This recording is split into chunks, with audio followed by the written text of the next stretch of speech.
Hello, assalamu alaikum, good morning, khush amdeed, ji ayanu, goeiemorgen. Pakhair agale, ni hao, junishumbe, washmale, ohai, gazaimus, guten morgen, hola, bonjour, privyet, kaifahal, halishumachatore, ahlan wasalan, marhaba, buna, mucho, gracias, swabiab, and a very amazing good morning to everybody who's tuned into PTV World and watching World this morning, alongside the very fantastic, the very amazing co-host of ours, Shiza Hashmi and Shahzad Khan. Hello, Shiza. How are you on this Wednesday morning? Well, I'm doing absolutely great. Thank You you look for. great as well. Oh, thank you so much. You do too. Thank you. But okay, Shazad. So before I do ask you this as a question, I'm going to tell this to all my audiences out there. Ladies and gentlemen, for different reasons, one can feel super angry, and one can feel like maybe they're not in control of their emotions, and they might burst at someone or kick them or punch them. Every other day probably we come across such things. But to overcome that moment, I mean, to overcome that impatient moment, is actually when you feel like you've really grown up as a good person or grown. Well, let's say you've actually been a part of a good growth as a human, because a lot of things, a lot of people are going to test you, a lot of situations are going to test you, but if you can be yourself in them, that is when you're a winner. And I'm saying this because similar things happened to Shazad in the morning, but I'm so proud that Shazad, you actually, kept your calm in it. Yeah, it was very difficult for me to actually kind of control my anger today early in the morning, and it was just because of the fact that there were a few things which were mismanaged. Logistics weren't working. Yeah, and everything could have been fine, but other than that, so all this time while I was and I was getting late for my work, and it just makes me happy to be right in front of you people and to talk to you people. So what happened was, while I was on my way, and we know that Pakistanis do not have really got a good sense of driving as well. So you know how they drive. So other than that, just like that, while I was driving, there was a bike which was coming in, there were cars and whatnot, and then I thought that, well, I should actually bang my car into this person. He's an idiot and whatnot.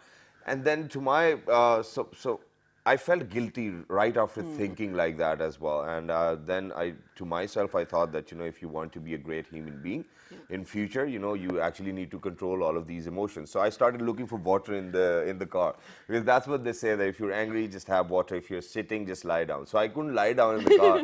So I thought I might have some water, but I didn't have any water. So I turned on a few songs. And then I kept on thinking, okay, we can go about it. We'll probably figure it out. But eventually, alhamdulillah, when I came into the makeup room, our very talented makeup artist, Mariam, and then she was there as well. And she was angry over something. I know. So we kind of, counseled each other, and everything's great. What about you? Well, what about me? Okay, I had a happy morning, as usual. I'm a happy person. Yeah. But I feel like, that's the spirit, Shazad. Whenever you're coming to work, this was sort of a commitment that you've made to your workplace. Of course, that is PTV. So no matter what comes in your way, you are going to give your all to your work every other morning, Exactly. right? And ladies and gentlemen, today we actually wanted to start with a public service message as well. And it's a very simple message. And I think that people actually need to consider that as well, that most of the times we've seen that people who are actually working as, for example, guards, people who are actually maids, people who are actually servants at your places as well. What I've seen recently in these times is that people who actually earn a little more and have a respectable job do not really respect people who are actually servants, who are guards, who are maids. So I believe that everybody is working to get food on the table, may it be a CEO, may it be a security guard. So I believe that everybody needs to be treated equally.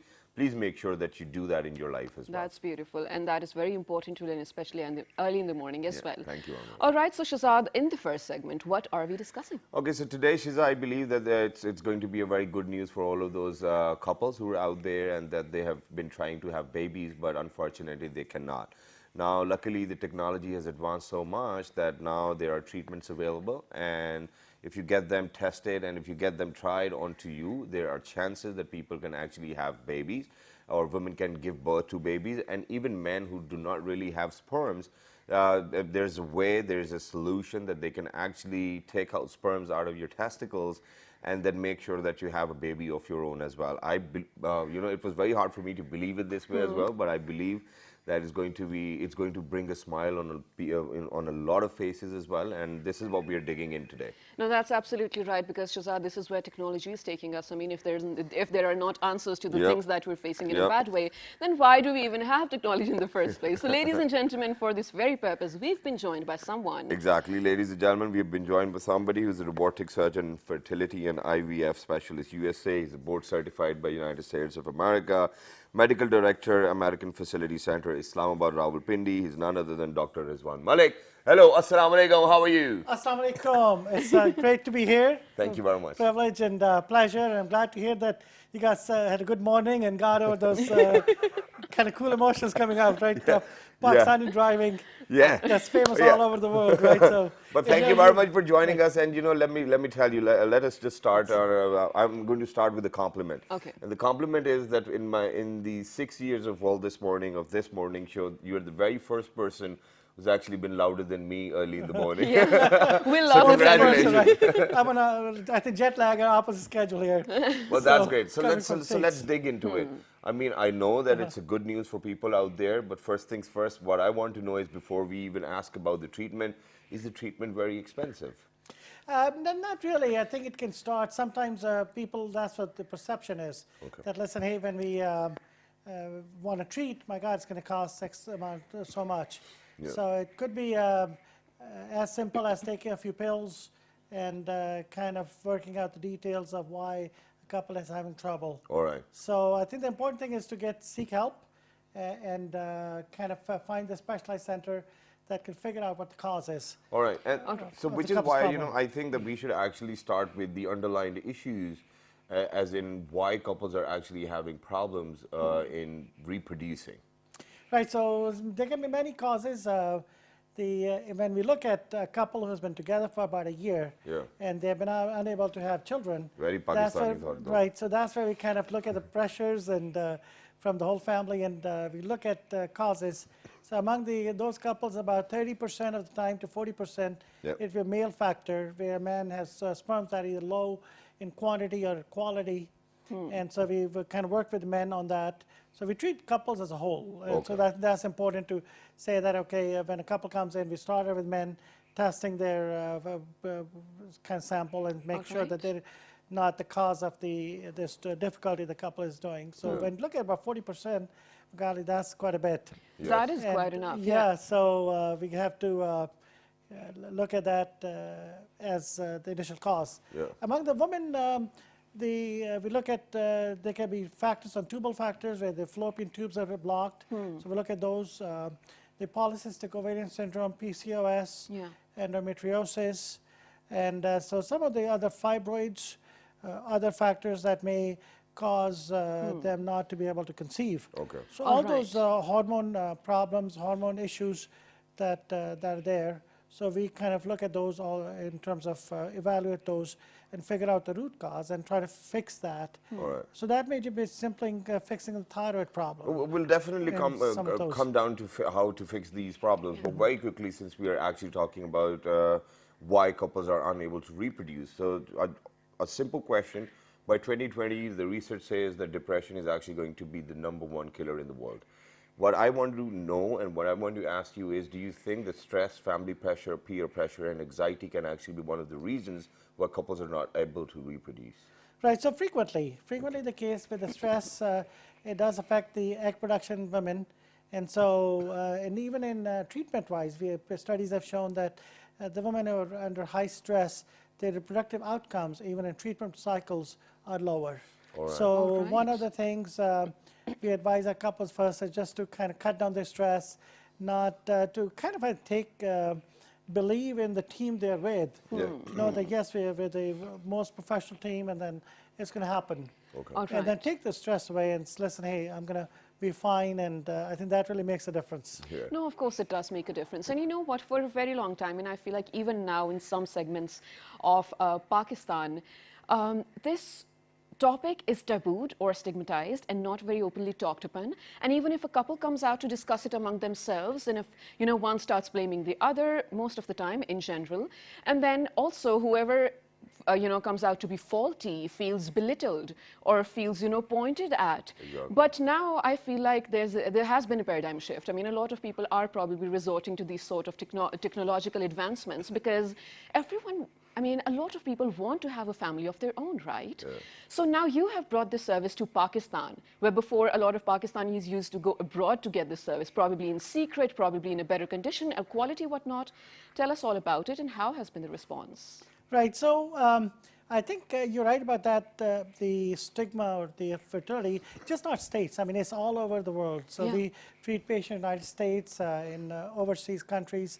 And so same thing, it is a very tough topic to deal with. It's like you feel that you're not performing the functions that you're supposed to.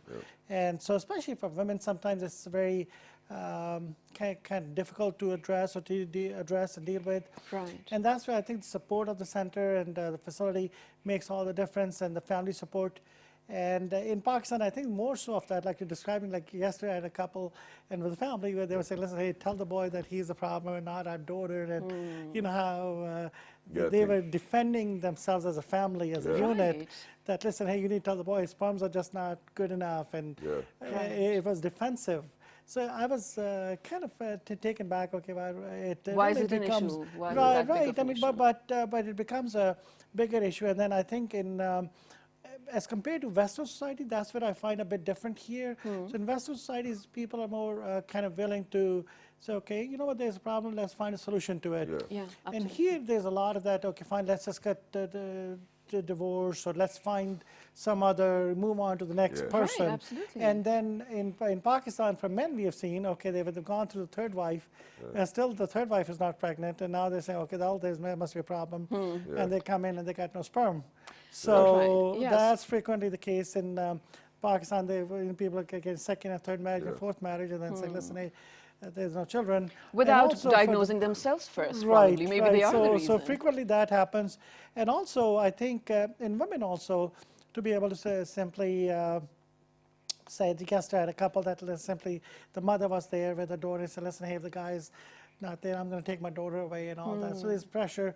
Instead of taking that approach, let's find a solution approach is better. Exactly. Right, And I think that's what I advocate in our center and all the centers at various places. And Okay, just one question though. When you're talking about polycystic ovary syndrome, I was in conversation with one of the doctors, this was probably a few weeks ago, and they mentioned that according to their research in their own clinic or hospital, 1 out of every 3 girls who come to see them have, ovary syndrome, polycystic. So does that mean you are never able to conceive, or is that treatable? no, so If it's that so commonly spread, I mean. right. So it's fairly common. There's a genetic component to it, as well as there's a Lifestyle component? lifestyle component. And so in the Asian population is a bit more prevalent. So Okay. like this one, the data showed that about 50% of Asians have some component of PCOS versus in Caucasians, in UK, it's about 20%. So Oh, right. a bit more this genetic component plus a diet, and combine that with the physical activity and the kind of lack thereof. Right, right. So all those play a role. So not every PCOS patient will have, or woman will have infertility. Okay, But it's more prevalent in those, somebody who has PCOS may be difficult to produce eggs. And, but I think the take-home message is it's treatable very easily. Sometimes it's just a matter of taking some medicines, and that's what it takes to start a family. Exactly. And All just right. before we ask you that, what are the treatments available, ladies and gentlemen, it's just a simple pledge to all of those people out there. Imagine that we live in a country where women can actually get divorced because of the fact that they never gave birth to a baby boy.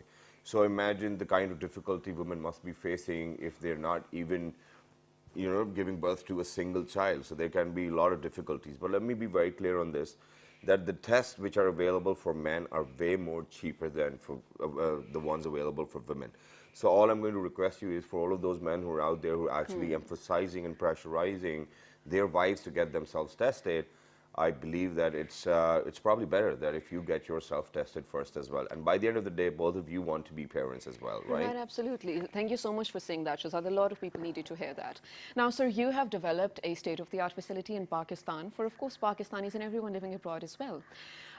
This is a good news for everyone watching right now. And I'm really happy that it is at least reaching out to all the people who were probably even hiding it or probably just conflicted about how to go about it. So this is your camera. Please go ahead and share your website and tell them how anyone can And reach where out is to this you. facility? And then we'll Situated, talk yeah. about the treatments quickly. Right. So the facility is called American Fertility Center. We have our facilities in Islamabad at G8, as well as in Rawalpindi available.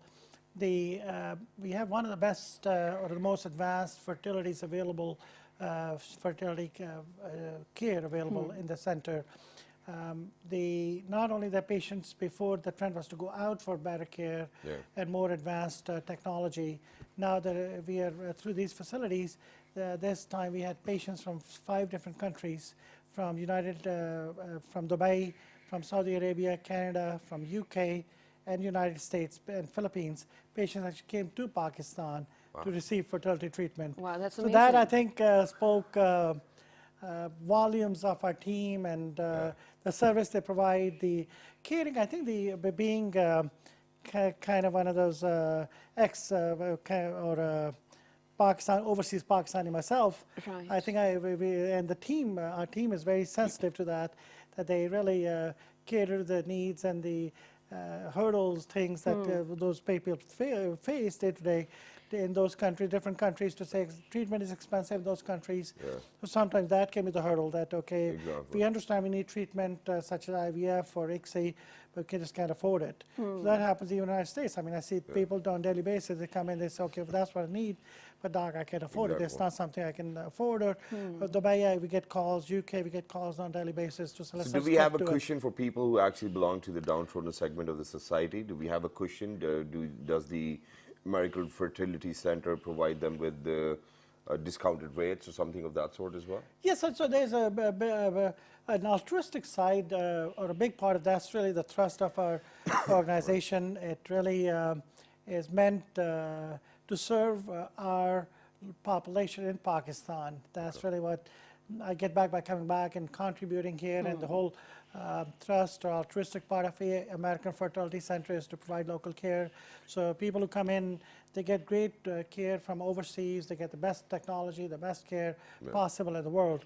In return, we have a helpline, and please, can you please share the hotline number? Yes, it's 0331 556 5570. 556 550 0331. Yes, sir.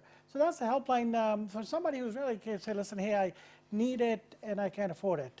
So for them, we have the center provides discounted rates and sometimes a free care. And, That's amazing. Really being able to have a child, it's really, I think, a gift that everybody should be able to at least have an attempt. Exactly. And have that. And really, so, but it does cost money to deliver care. So really, I think the trick is to be able to find a balance and really provide that care, bring that care to more of our fellow Pakistanis, and bring the best technology to Pakistan. That's great, and it's wonderful. And I believe that Dr. Saab has actually got the talent to be a TV host as well. You know, you speak very well. But very quickly, sir, all I wanted to ask is that for all of those treatments which are available, which treatments have the most success rate? Just let our viewers know as well, so that you know.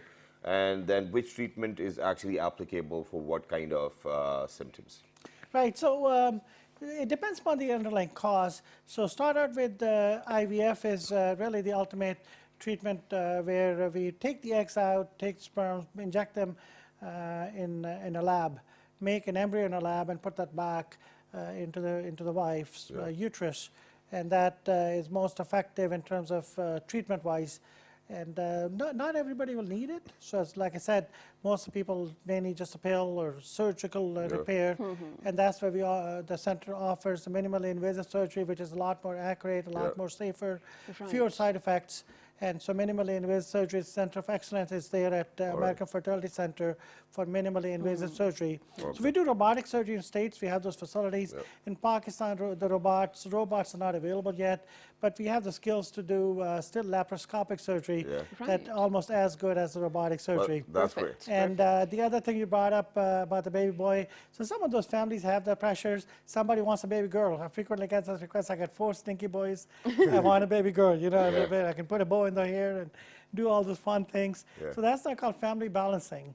So technology has that where we can take those embryos, do a biopsy, and also now we can even check genetics. So I've had a couple where 4 of their babies died. So frequently we get those babies where babies are getting born or dying either inside or after birth.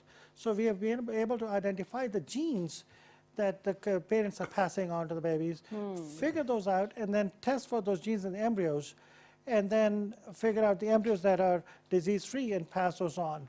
So frequently, diseases like thalassemias and sickle cell.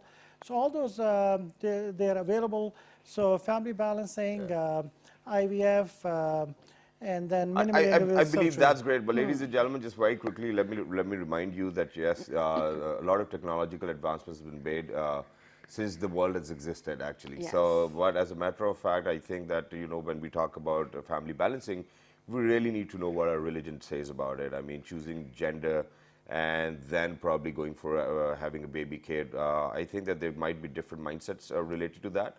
So this was Dr. Saab sharing his opinion Exactly. and his thoughts about that these are the treatments which are available out there as well. But whether we want to opt for them is our choice, and then we really need to know what our religion talks about it as Absolutely. well. But thank you very Thank much, you Dr. so Saab, for being much. with us. I know, Lovely thank you having so much for your hospitality. It's a privilege to be here and great to be in Pakistan. Thank you very No, much. it's absolutely our pleasure. So, ladies and gentlemen, if anyone around you, or even if you yourself are going through this, let's say phase, I mean, more than a physical phase, it is so emotional, right, Shahzad? Exactly. So please be a support to them, be a hearing aid to them. I mean, just listen to all that they have to go through. Just tell them all the options that they have, Exactly. and stop judging or belittling. I mean, this can happen to anyone. Yeah. And for all the people who are already going through it, I mean, do discover your opportunities, explore your opportunities, and try to seek an answer to the thing that you're looking for. And there's no shame in it, ladies and gentlemen. Absolutely. So for all of those people who are out there, please make sure that if you want to be parents, and which I believe is a great thing which can happen to a person in this world as well, and you'll feel like as if you're in the heaven while you're surrounded with your kids as well. Aw. So we wish everybody best of luck for all of those couples who are actually trying to have babies. Well, we have certainly possible treatments available over here within Pakistan, in Islamabad, Rawalpindi. There's this American Fertility Center. Look for it. We have shared the hotline numbers as well. Just to remind And they a little. might give you a discount. Yeah, and if you do not have a lot of cash on you, it's not really important. All you have to do is just call them, let them know, and they will help you. Thank you very much, Dr. Saab, for doing all of this for Pakistanis and for the rest of the world as well, as people are actually flowing in from other parts of the world to Pakistan to get themselves treated. But ladies and gentlemen, it's all about technology. And when we talk about technology, there's something very amazing we're going to share with you guys in the next segment. Don't go anywhere. We'll be Right back. Stay tuned. Good morning.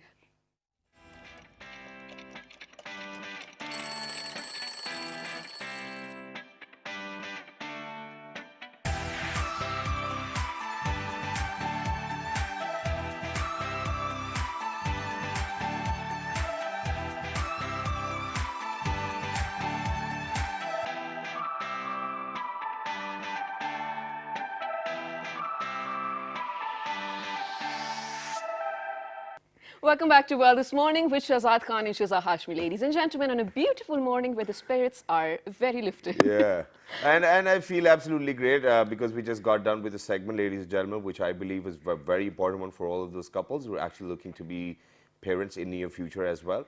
So yeah, it was a bit of stereotype breaking as well, but then at the same time, before going towards the break, I said that technology has actually helped a lot of people to make their lives better as well. Absolutely. But right now, ladies and gentlemen, in terms of technology, when we speak about it, obviously technology is actually helping everybody in every walk of life. So today in this segment, what we have done is that we've actually picked up on hunting. Well, I haven't been a hunter all my life. Yeah. The only thing which I've hunted probably, or I don't know whether I should call it hunted or probably caught, is fishing. And yes, I've obviously always, whenever I've actually been away for fishing, I've always got the permit too as well.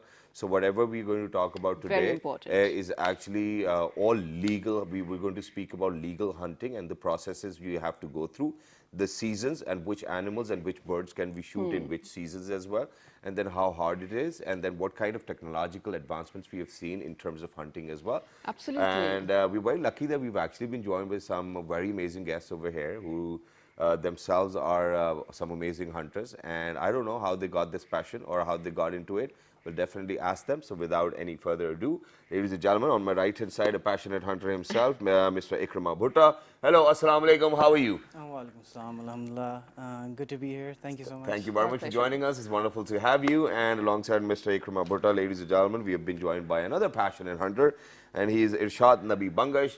Hello, assalamu alaikum, sange pira khairam barabar. Walaikum salam. Thank you very much. Jode for having me tagde, here. dode ukhre Alhamdulillah, uboske. sir. Zabardast. All the Pashto that you know. Yeah. Yes, So let's get the conversation started. Obviously, I want you to first of all let our viewers know that whenever you're out and you're hunting, that you've always actually got a permit. Oh, yeah. Where do you get the permits from? which seasons, which birds, which animals, how does it work? We do not know anything about it. Yeah. Well, first of all, let me tell you this. Yeah. Absolutely yes. Okay. Hunting is hunting when it's legal. Yeah. If it's not legal, it's poaching. Yeah. You're Alright. endangering the environment, you're threatening the local species, Yep. and you're not doing anything good to the local community. You know, we see a lot of these, you know, developed countries and also developing countries in Yep. Africa, you know, who've legalized this, you know, sport, and they're, you know, earning so much and, you know, helping the wildlife sustain and Right. conserve. And But we're doing likewise- that in GB as well. we're doing that Yes. in GB. We start that, and that's the good thing about it. And we need to, you know, the authorities need to expand that horizon. Absolutely They agreed. need to, you know, start doing that in other games as well. And I think this is a wonderful sport. And if we do this, there's so much potential for tourism. Yeah. There's so much potential for, you know, awareness. And, you know, as a hunter, when we go out there, and, you know, it's not just about, you know, going there and, you know, we're bloodthirsty and we want to kill. not like and, you know, that. it's not like that.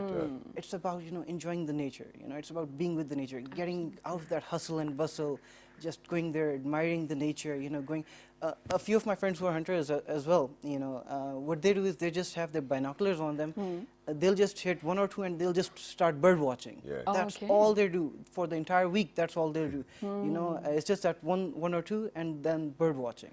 Oh, okay. And I so this is believe- basically a sort of, let's say, connection to the nature as well. When we're looking at different ways of expressing ourselves, I mean, we resort to sometimes music, sometimes acting, whatnot. So hunting is that as well. It's not in the human nature to, you know, stay confined in all this, you know, city and concrete jungle. Yeah. You know, we have to go outside. I We agree. need to explore the real jungle. You know, it's in the intimate nature of human being. Okay, so here's the thing. So my dad, for a very long time, used to hunt. He was in the military, of course. So I enjoyed the, you know, big deer heads coming to my house and whatnot. But the most annoying part was when he went for bird hunting, because he would come back with batir and sometimes, you know, rabbit, and they're so tiny. I mean, it's almost annoying. What's you can the fun even in eat that? the bones, man. Yeah, what's the fun in that? Banga Sahib? Well, I know I'll second you on that one because, but basically, hunting is not about meat. Okay. It's about breaking your daily routine, getting out of concrete jungle, going into real jungle, getting disconnecting yourself, your cell phones, everything for at least couple of hours or couple of days. Yeah.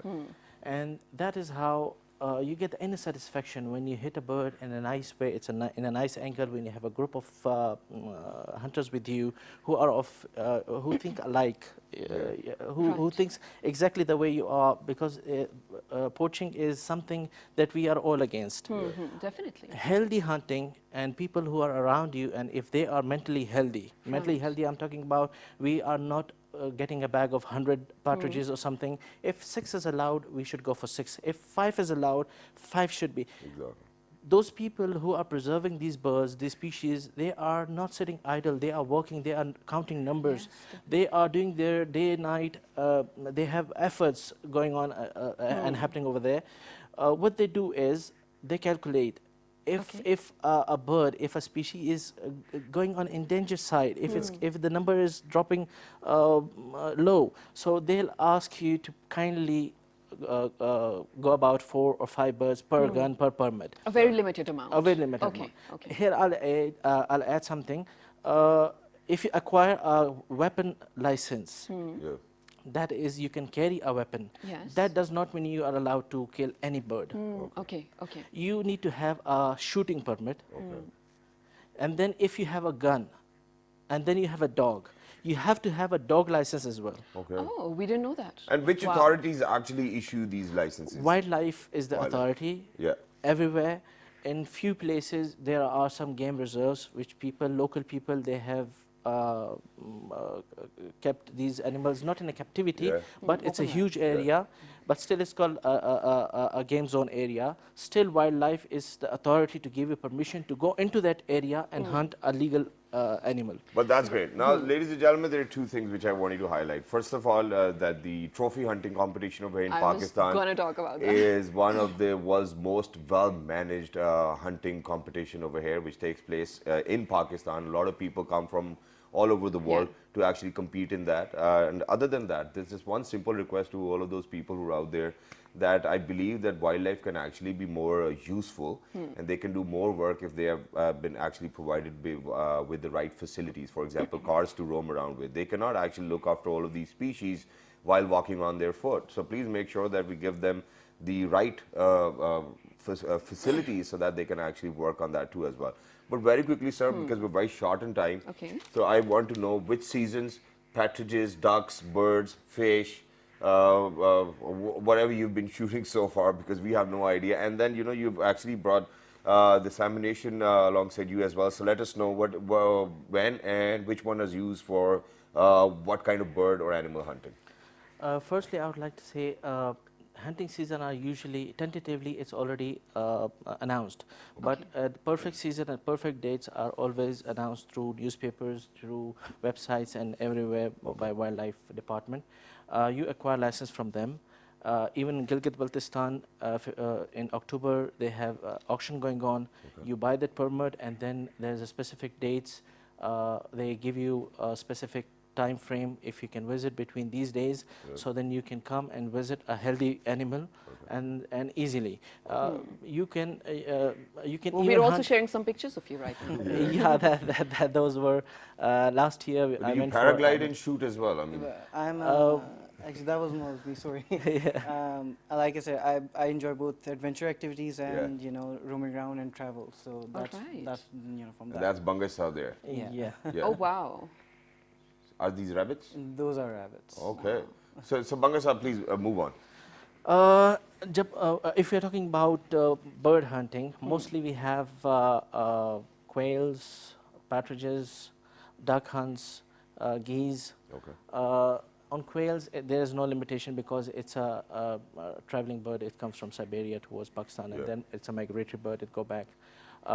Since she said it's a tiny bird, there's less of meat on that. Yeah, they say it's unlimited, but still I would say you should have a limit in your mind. If it's 10 in a bag, you should be happy and you should go back home, and the next day or the next Sunday, you can go for another good fresh meat. We have cartridges as 4 XL, 4 Super, 6 XL, 6 Super, 8 XL. In 7, in every one we have these variations.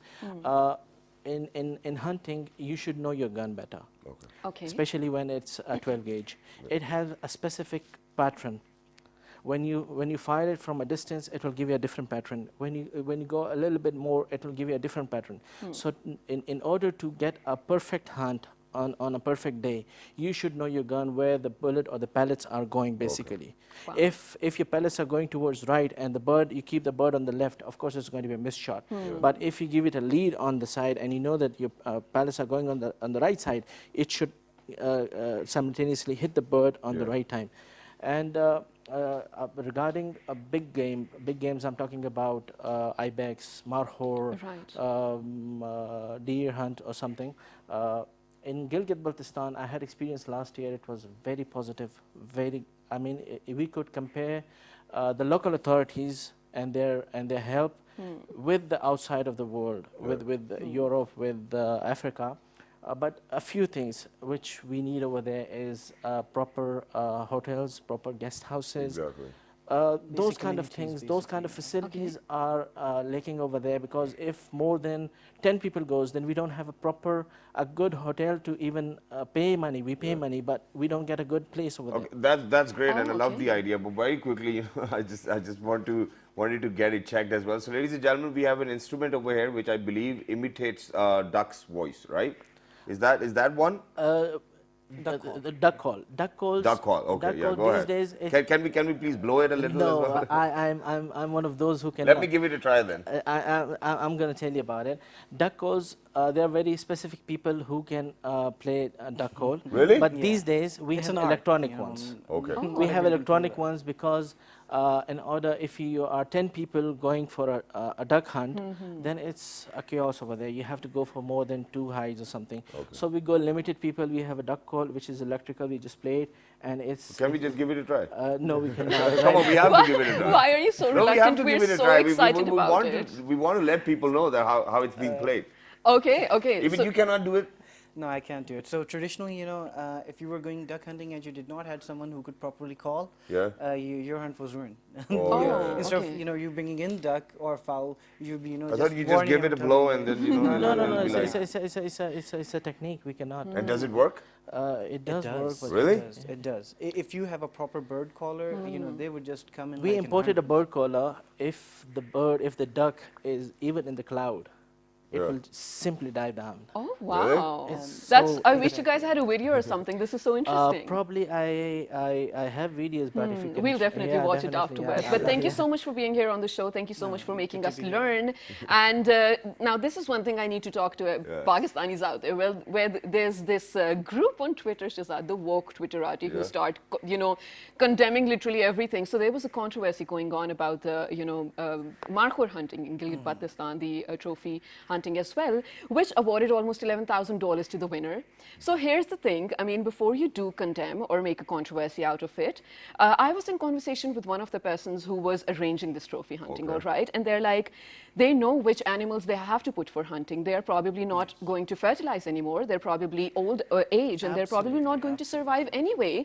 So this is just something that is going to add to the economy of your country and also strike a balance in the ecosystem, because everyone runs in the right balance, right? Exactly. So just learn before you condemn. Exactly, and then at the same time, ladies and gentlemen, safety first. And because I've been to such expeditions, I think twice or thrice as well. And what I've seen is that for such expeditions which are actually not managed very well, we've seen that people have gotten themselves into an injury, or just because of the fact that the shooter was actually way far behind and there were people actually in the front. So please make sure that you're very careful about all of these things as well. And make sure you have a license. And yeah, the only thing that we're going to emphasize on is that there's no problem in hunting, but it should be legal, it should be allowed by the state, and it should be allowed by the region you're actually hunting in as well.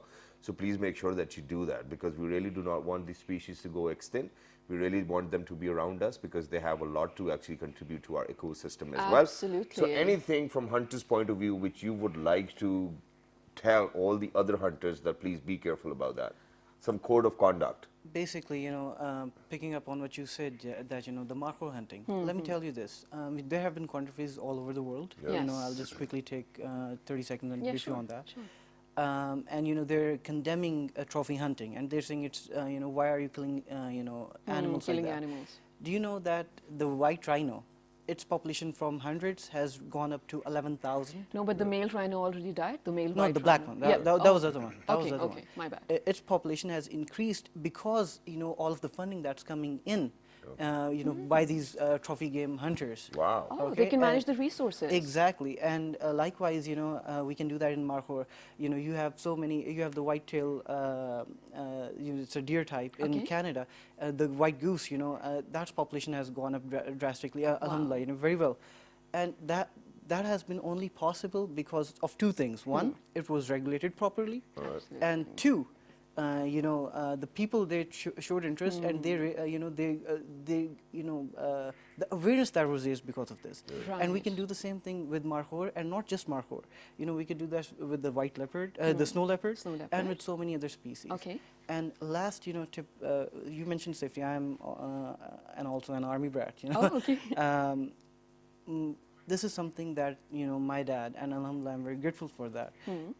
From day one, he did not allow us to shoot. I pulled my first trigger when I was 4 years old. Okay. Yeah, but SOPs, safety procedures, standard operating procedures for weapon handling, that is a must. And what we need to do is we need to have classes before issuing a license. Absolutely, we so need- important. Exactly, Yes. and it's the same way you get a driver's license, the same way you should be getting your weapon license. Not just like that you can file for it and you can get a license like that. Thank you Right, very much for saying that. Thank you very much, gentlemen, for being with us. It was lovely to have you. And for all of those people who are out there, just one more thing which just popped up in my head, and Yeah. that is that I've seen a lot of people hunting, but then not actually taking the hunted animal back home or probably eating them or utilizing them. Please make sure that you do not shoot animals just to put them into your drawing rooms and whatnot.